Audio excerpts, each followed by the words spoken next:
اللہ الرحمن الرحیم۔ السلام علیکم ناظرین۔ تو آج سے ہم یہ تصنیف من کی دنیا کا مطالعہ کریں گے، اس کو پڑھیں گے، سمجھیں گے، اور جو چیز سمجھ نہیں آئے گی اس کو غور و فکر کریں گے، سمجھنے کی کوشش کریں گے، جو کہ ڈاکٹر غلام جیلانی برق صاحب نے لکھی ہے۔ بہت اچھی کتاب ہے انسان کے لیے، انسان کی کامیابی کے لیے۔ تو چلیے ساتھ ساتھ پڑھتے ہیں، اور آپ کے سامنے یہ شو ہو رہی ہے کہ آپ کے سامنے ہی پڑھیں گے، اوپر سے دیکھ کے ساتھ ساتھ،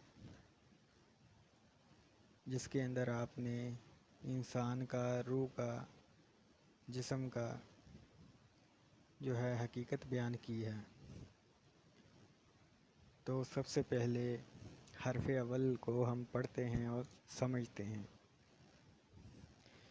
آج ہم حرف اول کے اوپر بات کرتے ہیں، اور کل سے چیپٹر 1 سے سٹارٹ کریں گے انشاءاللہ۔ تو جو چیز آپ کو سمجھ نہ آئے وہ آپ کمنٹ سیکشن میں پوچھ سکتے ہیں۔ تو آپ فرماتے ہیں بسم اللہ الرحمن الرحیم۔ بچہ جب تک ماں کے پیٹ میں ہوتا ہے یہی سمجھتا ہے کہ کائنات صرف 1 فٹ لمبی اور 6 انچ چوڑی ہے، اس میں کہیں روشنی موجود نہیں، اور اس کائنات میں وہ تنہا ہے۔ باہر آتا ہے تو اسے بے شمار انسان، پرندے، حیوان اور درخت نظر آتے ہیں، نیز ایک ایسی دنیا جو زمین سے آسمان تک اور افق سے افق تک پھیلی ہوئی ہے۔ کیا یہ ممکن نہیں کہ زندگی ایک قدم اور آگے بڑھ کر ایک ایسی دنیا میں پہنچ جائے جس کی بے قرار وسعتوں کے سامنے یہ دنیا رحم مادر کی حیثیت رکھتی ہو، یعنی اتنی چھوٹی سی ہو کہ اس دنیا کے آگے یہ کچھ بھی نہ ہو، ہیچ دکھائی دے۔ آگے فرماتے ہیں تمام فلسفوں اور مذہبوں کی بنیاد اس نظریے پر ڈالی گئی ہے کہ حیات میں تسلسل ہے۔ انسان پیدا تو ہوتا ہے لیکن مرتا نہیں۔ جب یہ جسم خاکی بیکار ہو جاتا ہے تو حیات جسم لطیف میں منتقل ہو جاتی ہے اور اعمال کے مطابق مقام حاصل کرتی ہے۔ تسلسل حیات اور مکافات عمل کا عقیدہ نسل انسانی کا بہت بڑا سہارا ہے۔ اس زندگی میں کتنی ہی دشواریاں، ناکامیاں اور رسوائیاں اس امید پر گوارا کر لیتے ہیں کہ اگلی زندگی میں ان کی تلافی ہو جائے گی۔ اگر آج اس عقیدہ کو ہم کسی طرح ختم کر دیں تو ہر طرف قنوطیت چھا جائے، شدت اضطراب میں کروڑوں نفوس خودکشی کر لیں، بھوکے دولت مندوں کے کپڑے نوچ لیں، گول ہوس حسن کو اچک لے جائیں، امن عالم برہم ہو جائے اور تمام اخلاق و روحانی اقتدار کا جنازہ نکل جائے۔ آگے فرماتے ہیں آپ نے سنا ہوگا کہ دنیا کا فلسفی اعظم یعنی سقراط اونٹ کے بالوں کا کرتا پہنتا، باسی ٹکڑے کھاتا اور ایک ٹوٹے مٹکے میں رہتا تھا۔ اگر آپ نے سقراط کی حقیقت پڑھی ہو تو آپ اس کی زندگی کے بارے میں تو آپ کو معلوم ہوگا یہ سب۔ یہ بھی سنا ہوگا کہ ایک بلند مقصد کی خاطر ابراہیم علیہ السلام آگ میں کود پڑے تھے، مسیح علیہ السلام نے صلیب قبول کر لی تھی، اور حسین علیہ السلام نے اپنا سارا خاندان کربلا کے میدان میں کٹوا دیا تھا۔ اور یہ بھی سرور عالم صلی اللہ علیہ وآلہ وسلم کی کل کائنات ایک اونٹنی، ایک گھوڑا، خدر کا ایک جوڑا اور باندھ کی ایک چارپائی تھی۔ 7 دن بھوکے رہتے تھے۔ یہ نبی پاک صلی اللہ علیہ وسلم کی بات ہو رہی۔ بعثت سے رحلت تک چین کا ایک لمحہ بھی نصیب نہ ہوا۔ رات کو عبادت، دن کو سیاسی، تبلیغی اور انتظامی مصروفیات، سال میں 2 3 جنگوں کی تیاری اور استثناء و بے نوائی کا یہ عالم کے انتقال سے پہلے حضرت عائشہ رضی اللہ تعالیٰ عنہا فرماتی ہیں، عائشہ، میری بالیں کے نیچے 2 دینار رکھے ہیں، انہیں اللہ کی راہ میں دے ڈالو، مبادا کہ رب محمد سے بدگمان ہو کر ملے۔ سبحان اللہ۔ سوال یہ ہے کہ ان دانیان راز فطرت، ان ہادیان نسل انسانی اور عظیم مقتدیان کائنات نے یہ رویہ کیوں اختیار فرمایا؟ آپ یہاں پہ فرما رہے ہیں کہ وہ ایک شاہانہ زندگی بھی جی سکتے تھے، وہ دنیا میں آئے تھے، ایک یہاں پہ کہہ لو کہ آپ سمجھ لو بادشاہ بن سکتے تھے، سرداری والی زندگی، عیاشی جس کو آپ کہتے ہیں، لیکن وہ ان سے کوسوں دور۔ اچھا، آگے فرماتے ہیں، کیا انہیں حسین محلات، دل نواز جنات اور آسودگی حیات سے خدا واسطے کا بیڑ تھا؟ کہیں اس کی وجہ یہ تو نہیں کہ وہ اس زندگی کی دل فریبوں میں الجھ کر اپنی حقیقی منزل سے غافل نہیں ہونا چاہتے تھے؟ یعنی وہ اس دنیا میں کھو کر اپنی حقیقی زندگی سے غافل نہیں ہونا چاہتے تھے۔ اب حقیقی زندگی کیا ہے؟ اور آگے فرماتے ہیں، اور انہیں یقین تھا کہ یہاں اللہ کی راہ میں اٹھائی ہوئی ہر مصیبت وہاں جنت میں بدل جائے گی، وہ جانتے تھے۔ اچھا، اس کے بعد آپ فرماتے ہیں، اسی دنیا میں وہ لوگ بھی موجود ہیں جو اللہ سے لاکھوں میل دور اور نشہ دولت میں چور ہیں، اقتدار عالیہ سے غافل، جزا و سزا کے منکر، مصائب انسان سے بے خبر، بدمست، مغرور اور متکبر ہیں۔ اگر موت کو انجام حیات سمجھا جائے تو قدرتاً سوال پیدا ہوگا کہ ان بدمستوں میں کیا خوبی تھی کہ اللہ نے انہیں اتنا نوازا، اور مسیح اور خلیل علیہ السلام نے کیا قصور کیا تھا کہ انہیں جگر دوز مصائب کا ہدف بنایا؟ اس سوال کا جواب ایک ہی ہو سکتا ہے کہ دنیائیں 2 ہیں۔ تو یہاں دنیا آپ فرما رہے ہیں کہ 2 دنیا، ایک یہ دنیا، ایک دوسری جس کو آپ نے من کی دنیا کا نام دیا، یعنی روحانی اصلی دنیا، انسان کا اصلی گھر۔ آگے فرماتے ہیں، یہ دنیا جس کی بقا یک شرط بیش نہیں، اور وہ دنیا جس کا کوئی کنارہ نہیں۔ کوئی دانش مند چند روز عیش کے لیے کروڑوں سال کی زندگی کو تباہ نہیں کر سکتا، اور دانیان راز فطرت نے ہمیشہ یہی کیا کہ اس زندگی کے مفاد کو مقدم رکھا۔ یہاں پہ سمجھنے والی غور و طلب بات ہے، اس سائنسدان سے جو علت کو معلول سے، اسباب کو نتائج سے اور ایکشن کو ری ایکشن سے الگ فرض ہی نہیں کر سکتا، ہم یہ پوچھنے کا حق رکھتے ہیں کہ جن لوگوں نے دفاع وطن، قیام صداقت اور بقائے انسان کے لیے ظالموں، سنگ دل حکمرانوں، ڈاکوؤں، چوروں کے خلاف جہاد کیا، گھر بار لٹایا، سینوں میں برچھیاں کھائیں اور صحراؤں میں تڑپ تڑپ کر جان دی، ان کا صلہ کہاں ہے؟ سوچنے والی بات ہے نا، کہ جنہوں نے اتنا ظلم سہا، ان کا صلہ کدھر ہے؟ جس ہلاکو خان نے صرف بغداد میں 18 لاکھ نفوس کو قتل کیا،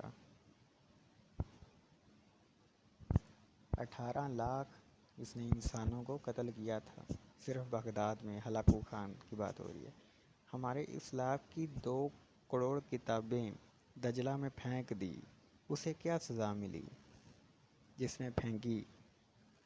آپ سوال پوچھ رہے ہیں۔ اس کے بعد آپ فرماتے ہیں، خود اپنے ہاں ہم آئے دن دیکھتے ہیں کہ بے نواز، بے سفارش لوگ ہر مقابلے میں ناکام رہ جاتے ہیں، اور نااہل سفارشی اونچی کرسیوں پہ جا بیٹھتے ہیں۔ یہاں پہ اگر آپ غور کریں اور اپنے ارد گرد دیکھیں،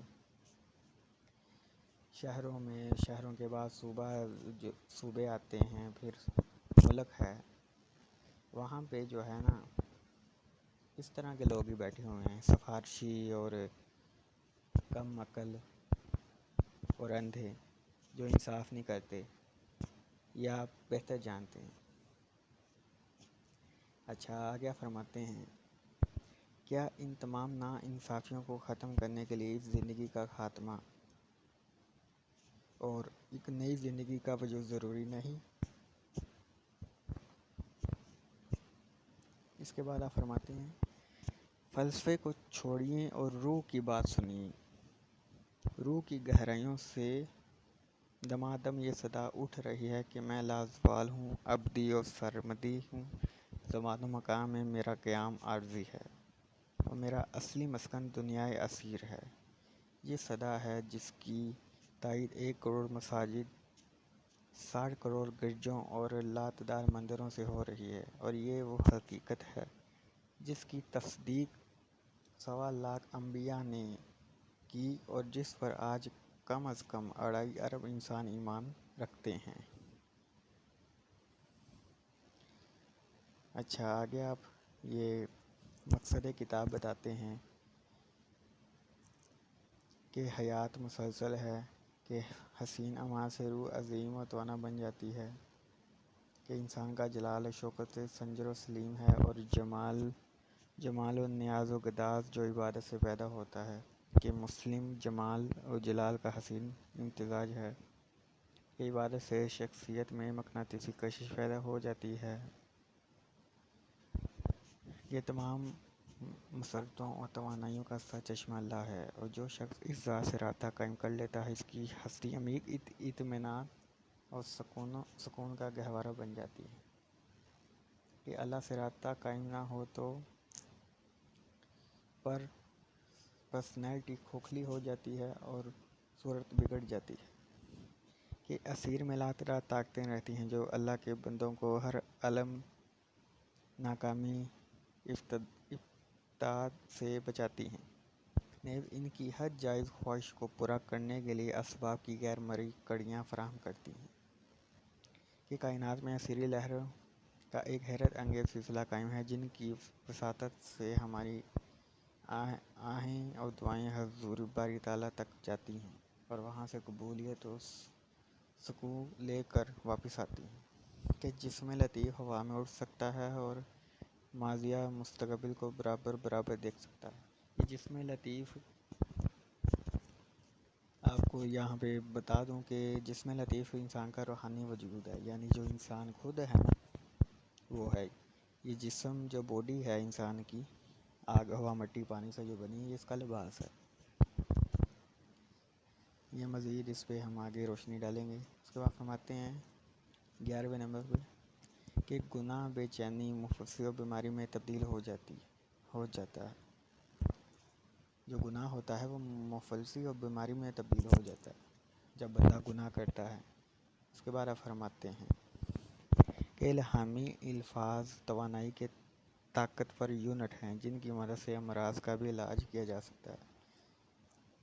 جس طرح آپ نے دیکھا ہوگا کہ سورہ رحمان کو پڑھتے ہیں، سنتے ہیں، جو بندہ بیمار ہوتا ہے وہ شفا یاب ہو جاتے ہیں۔